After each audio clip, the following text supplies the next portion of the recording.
말씀 스바냐서 1장 7절부터 10절 말씀입니다. 11절 말씀입니다.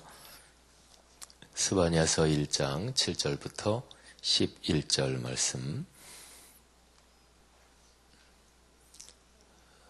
모두 소리를 맞추어서 같이 봉독하겠습니다. 주 여호와 앞에서 잠잠할지어다.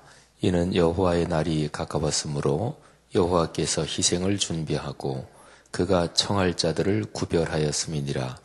여호와의 희생의 날에 내가 방백들과 왕자들과 이방인의 옷을 입은 자들을 벌할 것이라. 그날의 문턱을 뛰어넘어서 포악과 거짓을 자기 주인의 집에 채운 자들을 내가 벌하리라. 나 여호와가 말하노라. 그날에 어문에서는 부르짖는 소리가, 제2구역에서는 울음소리가, 작은 산들에서는 무너지는 소리가 일어나리라. 막데스 주민들아, 너희는 슬피 울라. 가나안 백성이 다 패망하고 은을 거래하는 자들이 끊어졌음이라. 아멘. 그 구약 성경에서 그 예언서들 중에서요, 그 책을 시작하자마자 바로 무서운 책망이 진행되는 그런 책이 몇 권 있습니다. 구약 성경 예언서 중에서 가장 긴 책 이사야서도 사실은 그렇습니다. 제일 처음에 시작하고 이사야 선지자에 대한 얘기를 하고, 그리고 바로 이어서 무서운 심판의 말씀이 나오고요. 그리고 여기 스바냐서가 그래요. 어제 우리가 스바냐서 1장 제일 첫 부분을 묵상했는데요. 1장 1절에 스바냐의 족보가 나오죠.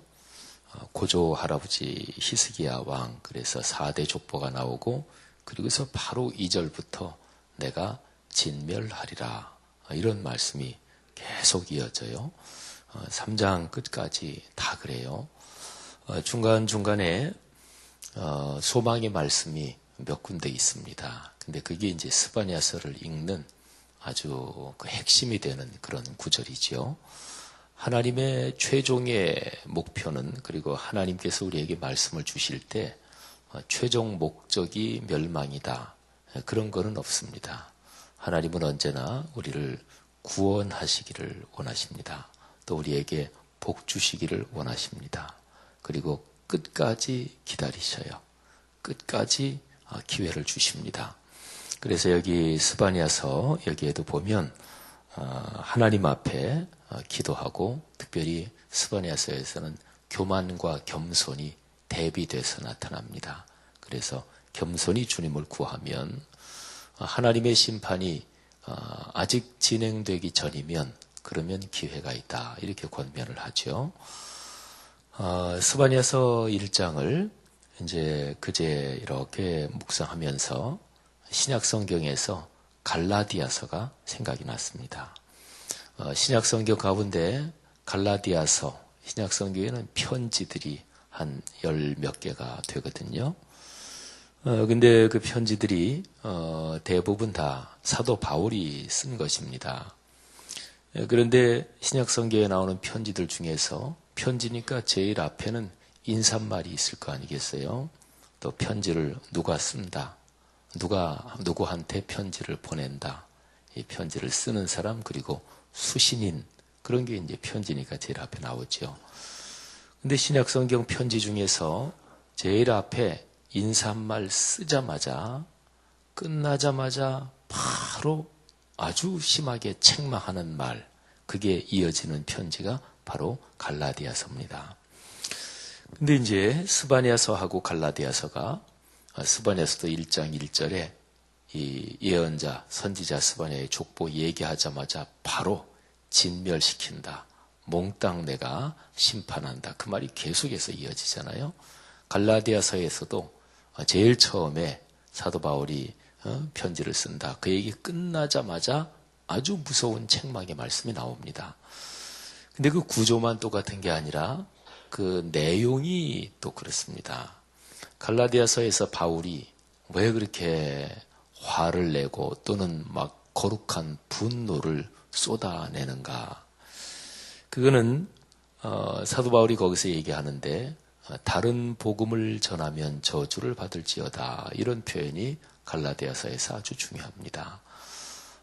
천사라도 다른 복음을 전하면 저주를 받을지어다. 그리고 자기 자신까지 거기에 포함시켜요. 그 말은 참 훌륭한 말이고 위대한 말입니다. 그러니까 어떤 사역자가, 어떤 목사가, 어떤 신앙적 지도자가 그 사람 자체가 완전한 것은 아닙니다. 그 사람 자체가 귀한 것은 아닙니다. 사도 바울이 성경 말씀 다른 곳에서 말씀하고 있듯이 그 사람은 질그릇이에요. 우리 사람은 질그릇입니다. 우리 사람 속에 담긴 보배, 그 복음의 말씀, 십자가의 진리가 귀한 거죠. 그래서 사람은 변할 수도 있어요. 사람은 타락할 수도 있습니다. 그래서 사도 바울이 자기까지 포함해서 다른 복음을 전하면 저주를 받을지어다.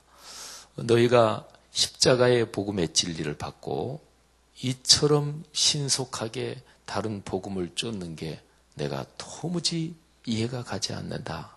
그러면서 바울이 굉장한 질책의 말을 쏟아놓습니다.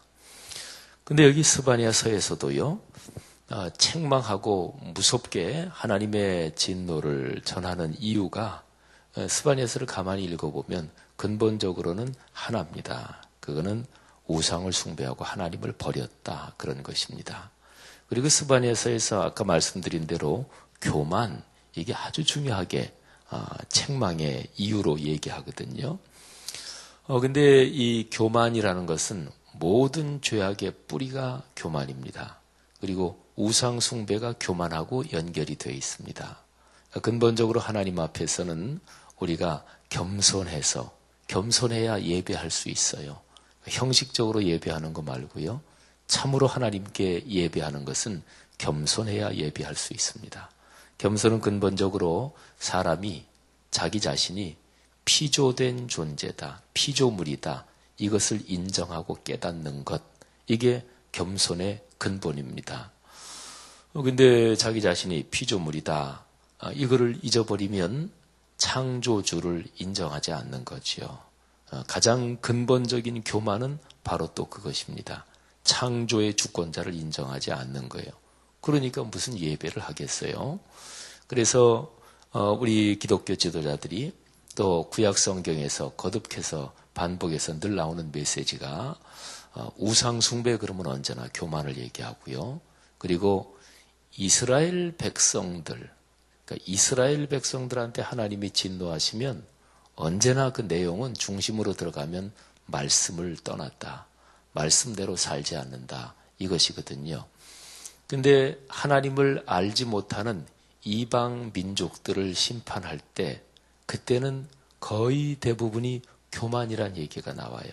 그러니까 교만은요, 영적으로 보면 창조주 하나님을 인정하지 않고 그분을 인정하지 않으니까 그분의 거룩한 말씀도 진리로 인정하지 않고 그래서 결국에는 자기 자신이 신이 되고 우상이 되고 이러는 거거든요. 근데 이 교만이란 단어는 일반적인 영역에서도 쓰이잖아요. 우리가 일반적으로 신앙인이 아니더라도 뭐 누가 교만하다 어쩌다 뭐 이런 얘기 쓰잖아요.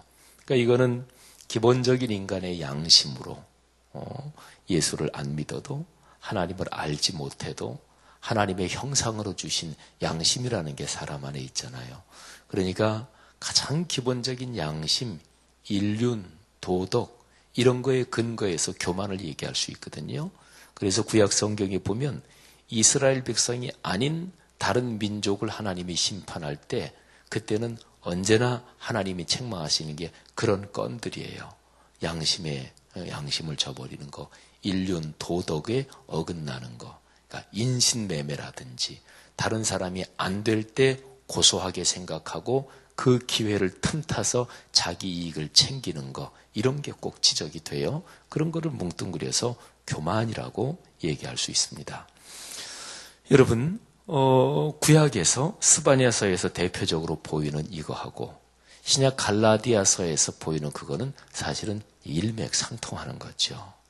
그러니까 다른 복음을 따르는 것, 다른 신을 따르는 것, 이게 우상 숭배요. 근본적인 뿌리로 보면 영적인 교만인데 말하자면 그게 그리스도인의 삶에 하나님을 믿는 사람들에게 틈타기 시작하면 그는 신앙의 제일 근본 중심축을 갉아먹는 게 됩니다. 이게 이제 가장 무서운 거죠. 오늘 여기 말씀에 보면 주 여호와 앞에 잠잠하라. 이는 여호와의 날이 가까웠다. 여호와의 날이란 표현이 있죠. 8절에 보면 여호와의 희생의 날, 그런 말이 있지요. 10절에 보면 나 여호와가 말하노라.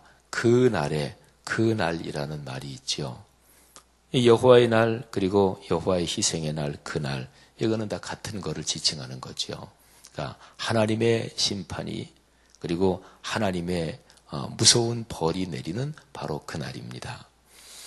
근데 하나님의 날, 구약성경에서 특별히 여호와의 날이라고 표현된 것은 기본적으로 진노와 심판의 날, 그렇지만 그런데 언제나 그 날에는 또 반대면이 있습니다. 하나님을 겸손하게 섬긴 사람들은 구원을 받습니다. 그래서 여기 7절 말씀에도 보면 그 날에 하나님께서 두 종류의 사람을 준비하신대요. 첫째는 희생을 준비하신대요. 여기서 희생 그러면 사람들을 얘기해요. 말하자면 심판받을 사람들이지요. 그 다음에 또 하나는 하나님이 청할 자들, 초대할 사람들, 그러니까 심판받을, 희생될 사람들하고 하나님이 초대할 사람들을 구별하신다. 이런 얘기죠. 여러분, 신앙생활의 가장 기본은 어떻게 보면 간단합니다. 우리가 예배 드리면서 인생길을 걸어가는데 예배의 근본은 우리는 피조물이고 우리를 창조하신 주권자 창조의 주님이 계시다. 그 사실을 인정하면서 우리의 존재가, 우리의 생명이, 우리의 숨이 있는 동안 창조의 주님을 예배하면서 걸어가는 것입니다. 그게 제일 자연스러운 것입니다. 자연스러우니까 편한 거예요. 그리고 자연스럽고 편하고 그게 본디 그런 것이고 마땅히 그런 것이에요. 본디 그런 대로 사는 게 제일 아름답고 복된 것이지요. 성도 여러분들이요, 우리의 걸어가는 삶의 길에 이런 축복이 있기를 주의 이름으로 축원합니다. 저는 스바냐서를 그제 1장 1절부터 처음 읽으면서 너무도 무서운 심판의 말씀이 시작하자마자 계속 나오니까 그래서 제가 두 가지를 생각하면서 끝까지 읽어봤어요. 3장까지니까 별로 길지 않잖아요. 근데 계속해서 진멸한다, 심판한다, 완전히 멸망시킨다. 그 말이 계속 반복되는데 그러면 왜 하나님이 그렇게 하시나? 그러니까 뭐를 잘못했나? 이제 그거를 3장까지 읽으면서 계속해서 밑줄을 이렇게 쳐봤어요. 묵상제 앞에 보면은 스바냐서 전체 본문이 쭉 나온 데가 있잖아요. 거기에서 왜 진멸시키나? 왜 멸망시키시나? 그러니까 뭐를 잘못해서 그런가? 그거를 쭉 밑줄을 쳐봤어요. 그리고 또 하나는 뭐를 하라고 그러시나? 이게 중요하잖아요. 그죠? 그러니까 하나님의 최종 목적은 너 멸망시킨다. 진멸해버린다.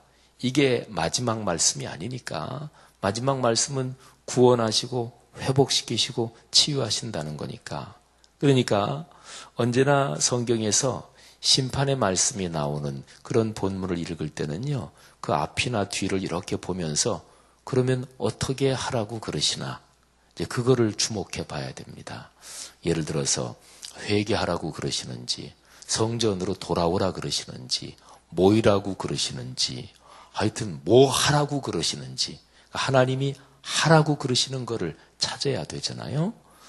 그래서 그거를 쭉 봤는데 이런 것 때문에 너희를 내가 멸망시키고 진멸한다.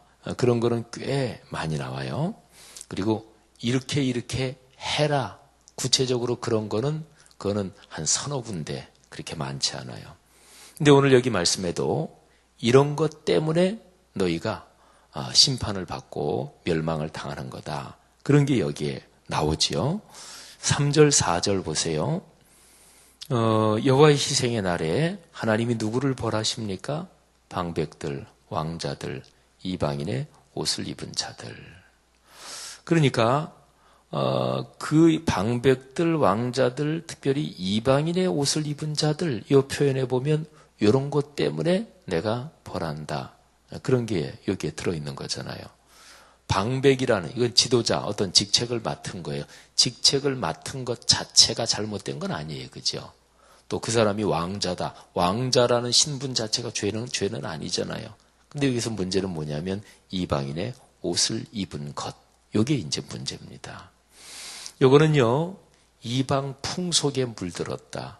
그러니까 옛날로 가면, 이제 민족들끼리, 이제 같은 핏줄끼리 이렇게 살았잖아요. 우리나라도 옛날로 가면, 어디 가면은, 무슨 김씨 집성촌이 있고, 최씨 집성촌이 있고, 이제 그러잖아요. 현대사회는 이게 이제 다 이렇게 섞입니다만은, 옛날로 가면 어떤 핏줄이 다른, 좀 더 크게 씨족이나 더 크게 민족 이렇게 하면은 그 나름대로 신이 있는 거예요. 그러니까 성경에 다른 이방 민족과 결혼하지 말고 등등 이런저런 얘기가 나오는 거는 그거는 사실은 문화나 풍습, 다른 풍습을 배우지 말라. 그게 근본은 아니고요. 우상을 섬기게 된다. 이게 사실은 근본이에요. 그러니까 여기에서 이방인의 옷을 입은 자들, 그것도 바로 그런 얘기입니다. 그러니까 하나님을 버리고 다른 신을 섬긴다. 그런 건데 이 옛날, 이때로 본다면 다른 민족의 문화, 풍습 이런 걸 이렇게 접하다 보면 자기도 모르게 우상 숭배로 빠져 들어간다. 그런 거를 생각하시면 돼요. 자, 그다음에 9절에 보면 또 있습니다. 9절에는 아주 명백해요. 그날의 문턱을 뛰어넘어 포악과 거짓을 자기 주인의 집에 채운 자들, 그 사람들을 하나님이 벌하신다. 여기선 명백한 게 포악과 거짓 이게 나오지요. 포악한 거는 나쁜 것입니다. 포악한 거는 뭐를 말하냐면 어떤 종류든지 내가 남보다 더 센 힘을 가지고 억지로 남을 누르고 억지로 남을 시키는 거, 그걸 가리켜서 포악이라 그럽니다. 성질이 아주 싸납고 툭하면 주먹을 휘두르고 그건 당연히 포악이죠. 그런데 주먹을 휘두르지 않지만 자기가 가진 돈을 가지고 다른 사람이 굴욕감을 느끼게 억지로 뭐를 시킨다. 그거 포악이죠. 자기가 가진 어떤 직책의 권세를 가지고 휘두른다. 그거 포악이죠. 그러니까 모든 종류의 힘, 남보다 더 센 힘을 가지고 그 사람하고 그 사람을 누르고 억지로 뭐를 시킨다. 이게 이제 포악이죠. 그 다음에 거짓. 이거는 설명드릴 필요가 없죠. 포악과 거짓은 하나님이 싫어하십니다. 하나님은 포악한 분이 아니시죠. 하나님은 인격적인 분이십니다. 그리고 하나님은 거짓된 분이 아니시죠. 하나님은 진리의 하나님이시고 믿부신, 우리가 믿을 만한 하나님이시고 약속을 지키시는 분이십니다. 근데 포악과 거짓을 어디에 채워요? 자기 주인의 집에 채웠대요. 주인의 집. 이거는 이스라엘의 하나님 신앙의 중심지 예루살렘을 말하고 더 핵심적으로 파고 들어가면 성전을 말합니다. 성전에 거짓이 찰 수가 있나요? 성전에 포악이 찰 수가 있나요? 오늘날로 말하면 어떻게 되죠? 교회에 포악이 있고 거짓이 있다 그런 건데 그럴 수가 있을까요? 예수님이 오셔서 예루살렘 성전에 들어가서 그런 말씀을 하시죠. 내 집은 만민이 기도하는 집이 되리라. 이렇게 하나님의 말씀에 기록이 되어 있는데 너희는 강도의 소굴을 만들었다. 강도의 소굴, 그러면 강도의 소굴에 포악이 있을까요? 그러면 그거는 이상할 거 하나도 없죠. 예수님이 말씀하신 거예요. 오늘날의 성도들이 성경에서 명확하게 예수님이 말씀하신 건데 그걸 이렇게 들을 때 불편하다. 내가 목사이기 때문에 불편하다. 내가 장로 권사이기 때문에 불편하다. 그런 얘기 싫다. 이러면 이거는 신앙에 기본적인 문제가 있는 거예요. 그러니까 성경에 명백하게 있는데 성경에 명백하게 있어도 그거 싫다. 그러면 이제 그 기본적으로 문제가 있는 거죠. 성경을 듣는 게 아니라 성경에서 나 좋은 얘기만 해라. 그런 거니까 신앙에 근본적으로 구조적으로 벌써 문제가 어디에서 생긴지 모르지만 생긴 거죠. 여러분, 기독교 역사적으로 인류 역사적으로 주인의 집에 이 온 우주 만물을 만드신 주인, 그분이 하나님이시잖아요. 창조주시잖아요. 그 주인의 집에 포악과 거짓이 있을 수 있는가? 그런 거는 늘 반복돼 왔어요. 그래서 중요한 건 뭐냐면 하나님의 집, 주인의 집을 늘 지켜야 돼요. 그걸 가리켜서 신앙인이라 그래요. 그리스도인이라 그래요. 그리스도인에서 하나님이 지도자로 직분을 주어서 세우신 이유는 가장 기본적으로 미니멈으로 주인의 집을 지켜야 돼요. 교회를. 그리고 주인의 집을 아주 넓게 해석하면 이 천지 만물이 다 주인의 집이잖아요. 그죠? 온 피조 세계가. 그러니까 그리스도인은 신앙인은 교회를 진리와 그리고 사랑과 평화로 지켜나가야 되지만 이게 자꾸 확대돼야 되죠. 그죠? 외부에서 오는 포악과 거짓이 이렇게 해서 이게 신앙 공동체가 쭈그러들면 안 되잖아요. 이 거룩하고 아름답고 평화롭고 사랑의 힘이 점점 확대돼서 가정으로, 직장으로, 그리고 온 피조 세계로. 사랑하신 여러분, 하나님 말씀의 거룩한 리더십으로 그리스도인의 삶과 세계를 변화시킨다는 게 바로 그런 것입니다. 그런 축복이 있기를 바랍니다. 여러분 개인의 삶이 여러분에게 주신 하나님의 은혜가 자꾸 주변으로 넓어져야 되잖아요. 그런 축복이 있기를 바랍니다. 우리가 선교, 전도 얘기를 많이 하는데 제가 지금까지 말씀드린 그게 바로 선교예요. 하나님이 우리에게 주신 아름다운 영향력, 그러니까 포악과 거짓 반대되는 거요. 사랑과 평화, 그리고 진리와 진실, 정직 이런 게 점점 넓어지는 거, 그게 바로 선교입니다. 그러니까 해외 나가서든 국내에서든 어떤 사람 전도해서 교회를 다니게 한다, 등록시킨다, 그 자체보다 더 꼭 꼬집어서 얘기하면 등록은 했는데 삶이 변하지 않는다. 그리고 교회는 나오는데 포악과 거짓은 그대로다. 그거는 선교 아니지요. 그러니까 그 사람의 삶에 하나님의 말씀이 그리고 하나님을 담는 게 그게 이제 점점 퍼져가는 거죠. 사랑하신 여러분, 여기에 문턱을 뛰어넘어 이런 게 있어요. 문턱을 뛰어넘어. 근데 이거는 말이죠. 이것도 이방인의 풍습이에요. 그 위에 8절에 나온 거 이방인의 옷을 입는다. 이거하고 같은 거예요. 그러니까 어디 들어갈 때 문턱을 훌쩍 뛰어넘는 거. 이제 그거를 글자 그대로 말해요. 문지방을 뛰어넘는 거. 이거는 사무엘상 5장에 보면 이스라엘 백성들이 법궤를 뺏긴 적이 있어요. 블레셋 사람들한테. 그래서 블레셋 사람들이 법궤를 뺏은 법궤를 자기들이 섬기는 신전, 다곤 신전에 갖다 놨어요. 그런데 그 다음날 보니까 다곤 신전이 꼬꾸라져 있어요. 그래서 왜 이거 그렇지 하고 다시 세웠는데 그 다음날 보니까 이젠 꼬꾸라진 게 아니라 목이 잘라지고 온통 깨져 있어요. 그게 문지방에도 그냥 걸쳐 있고 막 그랬어요. 그래서 이제 이스라엘 백성한테 뺏어온 법궤, 이스라엘 백성의 신이 진노했구나. 그리고 법궤를 다시 돌려주잖아요. 근데 바로 그때 다곤 신상이 깨지고 해서 문지방에도 널브러져 있고 그것 때문에 사무엘상 5장에 보면 나오는데 그때부터 그 사람들은 문지방을 드나들 때, 집을 드나들 때, 신전을 드나들 때 문지방을 밟지 않았다. 이런 거예요. 그게 말하자면 작은 풍속이지요. 여러분 오늘 여기에 이 말씀에서 우리는 아주 중요한 메시지를 들을 수 있습니다. 그거는 습관이라는 거예요. 그 앞에 수식어를 붙여서 거룩한 습관. 신앙이 성숙한다는 것은 거룩한 습관을 훈련하는 거예요. 혹시 여기 계신 분 중에 요즘 연말인데 예수를 믿어도 그래도 연말쯤엔 점을 한번 쳐야지 이런 분 혹시 계시나 모르겠어요? 표정 관리 하려면 잘 하시고요. 많습니다. 예수 믿는 사람들이 30-40%가 점친대요. 이건 통계적으로 나온 숫자예요.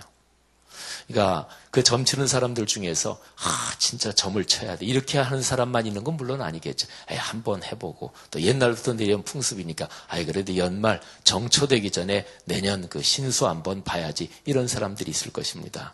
그런데 점치는 것보다 10배, 20배 또는 축복의 배수대로 60배, 100배로 손해볼 줄만 아셔요. 여러분 이게 그런 거예요. 이방인의 옷을 입는다. 또는 문지방을 뛰어넘는다. 예수를 믿는다는 것은 생활의 사소한 습관을 거룩하게 만드는 거예요. 그 거룩한 습관을 훈련하는 거, 그게 뭡니까? 그게 성경에 있는 가장 기본적인 절기예요. 창조 때 만드신 안식일, 그게 오늘날 주일 성수죠. 주일 성수를 비롯한 수요예배, 새벽예배, 구역예배, 공예배들이에요. 그리고 한 달에 한 번 있는 제일 월초의 예배, 그게 우리로서는 온가족 축복 새벽예배고 1년에 3번 있는 절기고 그리고 7년의 안식년이고 50년의 희년이고 가장 기본적으로 사람이 실제 생활에서 내 몸을 쳐서 훈련한다. 그거는 시간을 정하는 거예요. 사랑하신 여러분, 저는 어제 이 말씀을 가만히 보면서 제 자신을 돌아봤어요. 내 삶에 문지방을 뛰어넘는 거, 그런 것과 같은 게 무엇일까?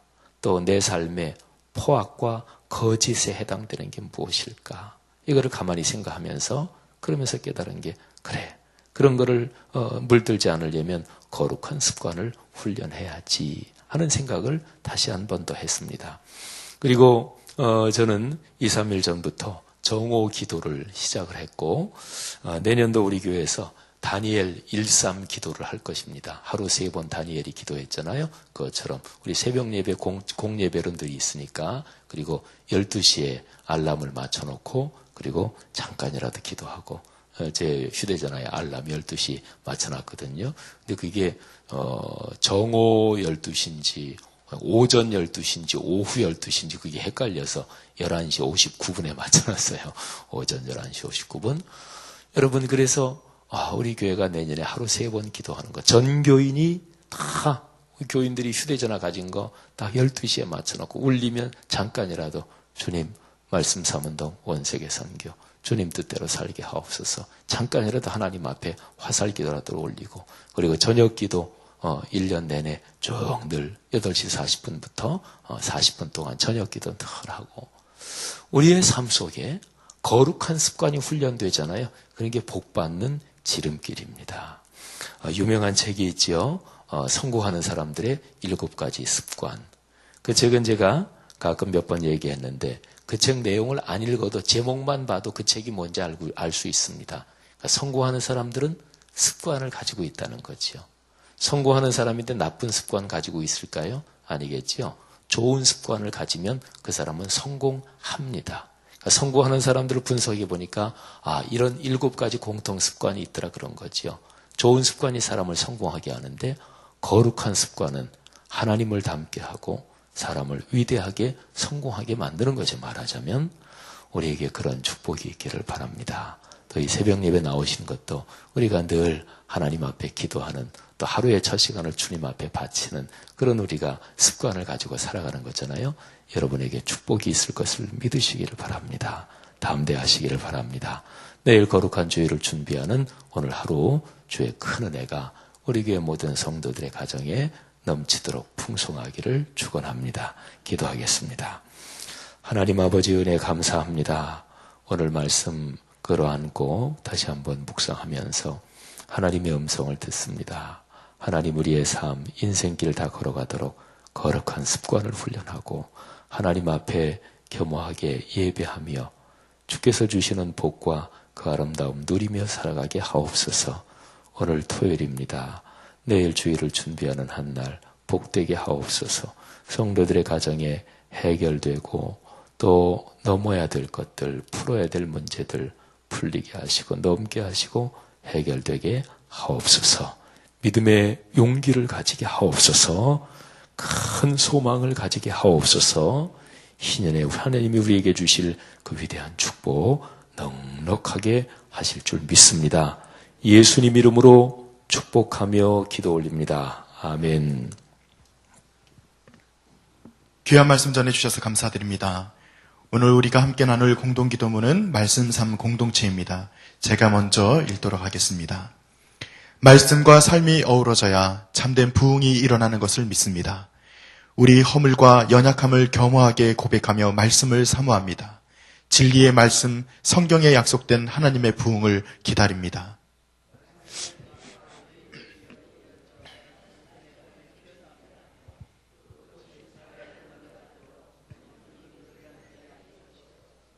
삼일째 하나님의 임재와 현존으로 사랑의 음성을 들려주옵소서.